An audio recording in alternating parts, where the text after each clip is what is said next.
Boa noite, queridos irmãos e irmãs que acompanham esta corrente de luz e amor do Evangelho no Lar, da Casa Espírita Eulália Nogueira. Com o pensamento elevado, pedimos a assistência espiritual dos mentores da nossa casa, para que possamos realizar esse trabalho com entendimento, compreensão e responsabilidade de colocá-lo em prática no nosso dia a dia. A lição de hoje é a continuação da introdução 2, Controle Universal do Ensinamento dos Espíritos. Os espíritos superiores procedem com extrema prudência e sabedoria quando é necessário fazer uma revelação. Eles só abordam as grandes questões da doutrina espírita de forma lenta e gradual, quando entendem que a inteligência do homem está apta a compreender as verdades de uma ordem mais elevada e quando as circunstâncias se encontram propícias para que uma nova ideia seja revelada.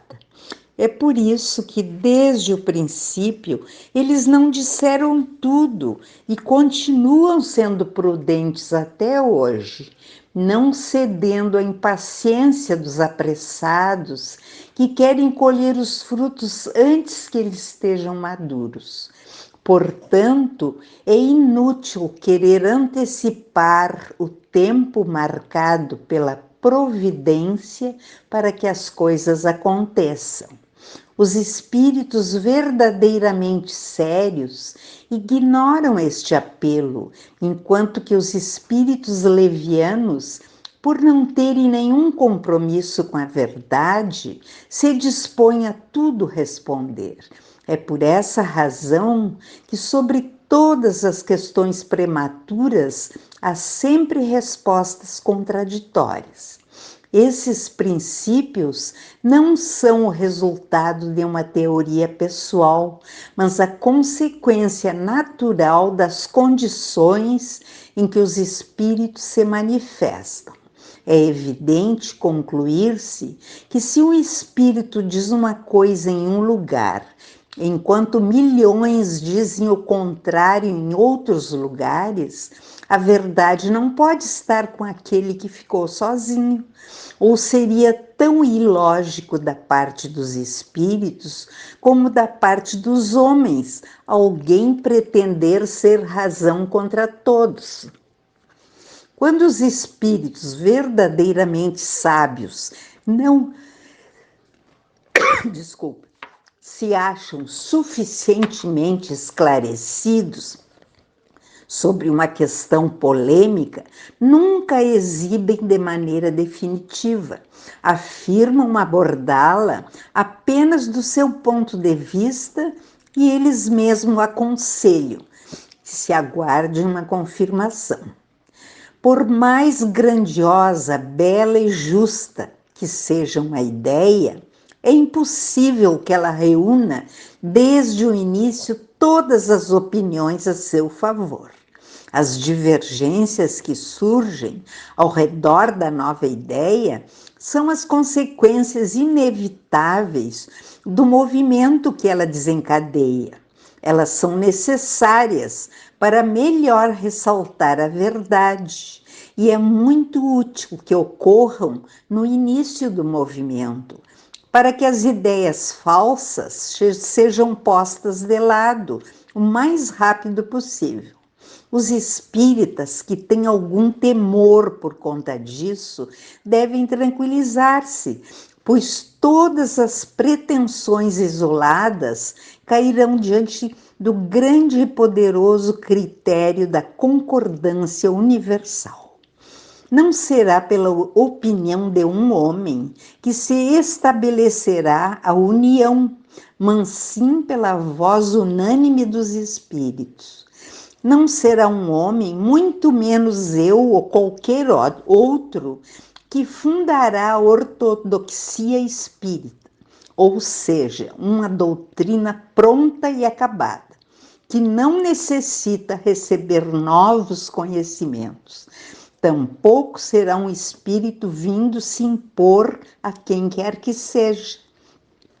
A união será estabelecida com os espíritos se comunicando por toda a terra, sob as ordens de Deus. Este é o caráter essencial da doutrina espírita.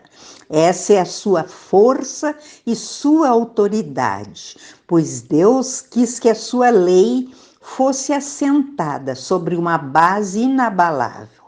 Foi por isso que ele não colocou a responsabilidade sobre a cabeça frágil de um único homem.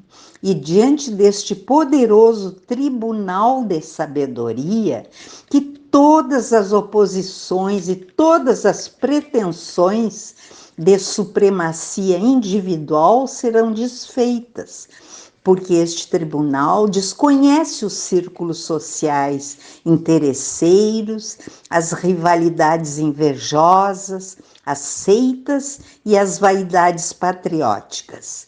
Eu mesmo me destruiria se eu quisesse substituir os seus decretos soberanos por minhas próprias ideias. Apenas ele resolverá todas as questões que não foram esclarecidas, calará as dissidências e dar razão a quem tem.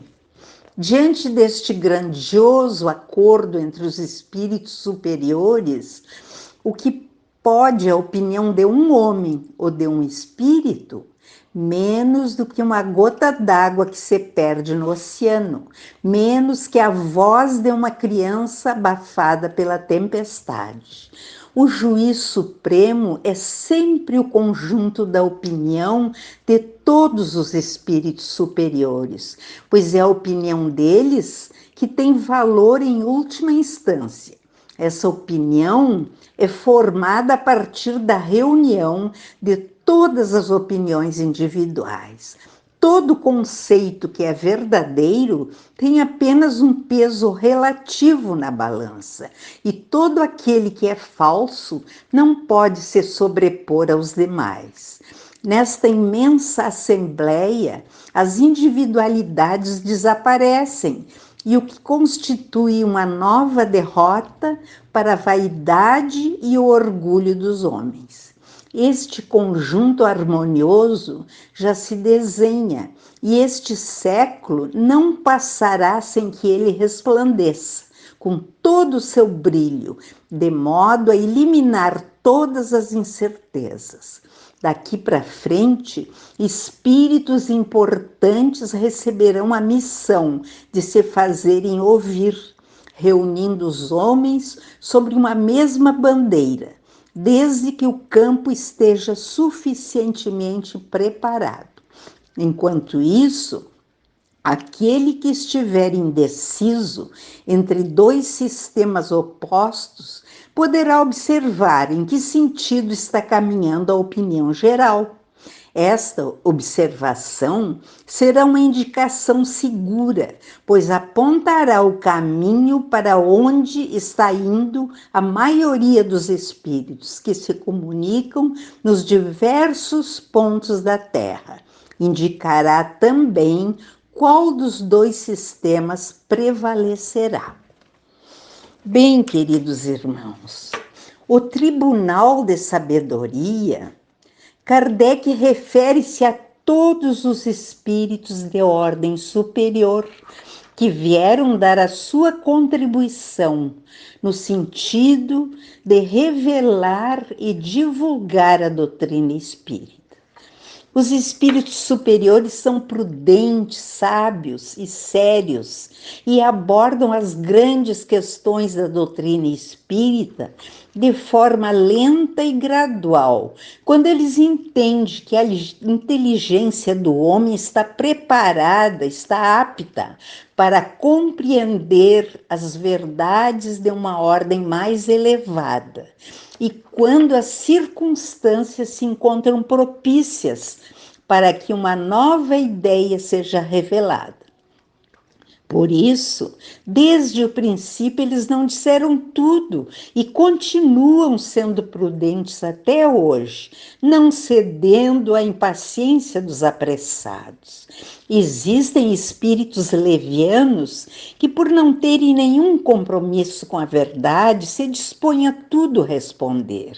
Assim, quando um espírito diz uma coisa em um lugar, enquanto milhões dizem o contrário em outros lugares, a verdade não pode estar com o que ficou sozinho. O juiz supremo é sempre o conjunto da opinião de todos os espíritos superiores. Agora nós passamos para a última parte, onde pedimos por todos aqueles que estão listados neste Evangelho, todos os que estão sofrendo males físicos ou espirituais, por nossa cidade, nosso estado, nosso Brasil e nosso planeta.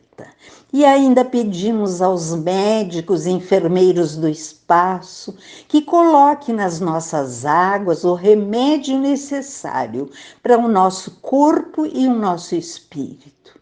E assim encerramos o Evangelho de hoje, pedindo que a paz, a harmonia, o amor, a paciência, a tolerância, a benevolência e a caridade façam parte do nosso dia a dia, do nosso viver, do nosso coração.